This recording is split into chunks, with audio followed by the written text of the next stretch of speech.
देश की राजधानी दिल्ली एक बार फिर जहरीली हवा की गिरफ्त में है। दिसंबर का महीना अपने आखिरी पड़ाव पर है, लेकिन सर्दी के साथ जो राहत आनी चाहिए थी वह दिल्ली वालों को नसीब नहीं हुई है।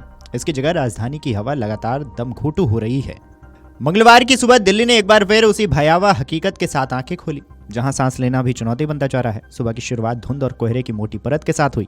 आसमान में सूरज दिखाई नहीं दिया, बल्कि चारों ओर स्मॉग की घनी चादर पसरी हुई नजर आई है। हवा की रफ्तार बेहद धीमी रहने और स्थानीय प्रदूषणकारी कारकों के सक्रिय होने की वजह से हालात लगातार बिगड़ते चले गए हैं।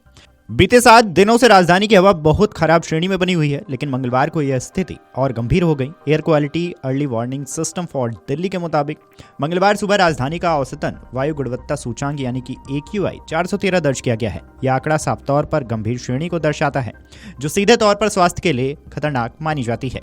केंद्रीय प्रदूषण नियंत्रण बोर्ड यानी कि CPCB के सुबह 7 बजे के आंकड़ों पर नजर डालें तो राजधानी के लगभग सभी इलाकों में हालात चिंताजनक बने हुए हैं। दिल्ली के अलीपुर में AQI 408 रिकॉर्ड किया गया, जो कि गंभीर श्रेणी में है।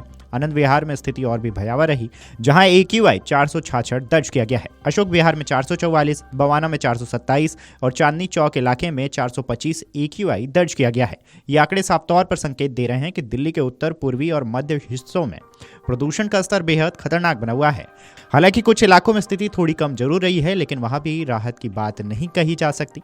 आयानगर में AQI 367 और बुराड़ी में 390 दर्ज किया गया है, जो भले ही बहुत खराब श्रेणी में आते हों, लेकिन यह स्तर भी आम लोगों के लिए सुरक्षित नहीं माना जाता है। आपको बता दें कि वायु गुणवत्ता सूचांक को 6 श्रेणियों में बांटा जाता है।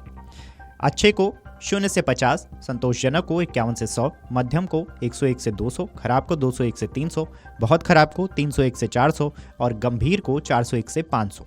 मंगलवार को दिल्ली का औसतन AQI सीधे गंभीर श्रेणी में पहुंचना इस बात का संकेत है कि राजधानी एक बार फिर स्वास्थ्य आपात स्थिति के बेहद करीब खड़ी नजर आ रही है। सबसे चिंता की बात यह है कि दिसंबर का महीना अब खत्म होने को है, लेकिन पूरे महीने दिल्ली वासियों को एक भी दिन राहत की सांस लेने का मौका नहीं मिला। CPCB के आधिकारिक आंकड़ों के मुताबिक दिसंबर में अब तक ऐसा एक भी दिन नहीं हुआ जब राजधानी का AQI 200 से नीचे हो, यानी पूरे महीने दिल्ली की हवा कभी भी मध्यम श्रेणी में नहीं पहुंची है। आंकड़े बताते हैं कि दिसंबर में अब तक करीबन 20 दिन ऐसे रहे हैं जब वायु गुणवत्ता रेड जोन यानी कि बहुत खराब या फिर गंभीर श्रेणी में दर्ज की गई। CPCB के नियमों के मुताबिक हवा तभी मध्यम मानी जाती है जब AQI 200 से नीचे हो, लेकिन इस दिसंबर में ऐसा एक भी दिन रिकॉर्ड नहीं किया गया। इसका सीधा मतलब है कि दिल्ली वासी पूरे महीने लगातार प्रदूषित हवा में सांस लेने को मजबूर हैं। अगर पिछले साल की तुलना करें तो हालात और भी ज्यादा चिंताजनक नजर आते हैं। दिसंबर 2024 में दिल्ली में 6 दिन ऐसे थे जब हवा की गुणवत्ता मध्यम श्रेणी में रही। उस दौरान कुल 8 दिन AQI 200 के नीचे दर्ज किया गया। वहीं 8 दिन खराब और 6 दिन गंभीर श्रेणी में रहे, यानी कि पिछले साल दिसंबर के बीच में राहत के दिन जरूर देखने को मिले थे। पिछले साल 1 से 7 दिसंबर के बीच दिल्ली की हवा अधिकतर मध्यम से खराब श्रेणी में बनी रही। केवल एक दिन ऐसा आया जब AQI 300 के पार जाकर बहुत खराब श्रेणी में पहुंचा, लेकिन अगले ही दिन स्थिति में सुधार देखने को मिला था। इसके उलट इस साल दिसंबर में हालात कहीं ज्यादा बदतर रहे हैं। वीडियो डेस्क अमरउजाला.com। अगर आप ये वीडियो YouTube पर देख रहे हैं तो हमारे चैनल को सब्सक्राइब कर बेल आइकन दबाएं और Facebook पर देख रहे हैं तो हमारे पेज को लाइक करें।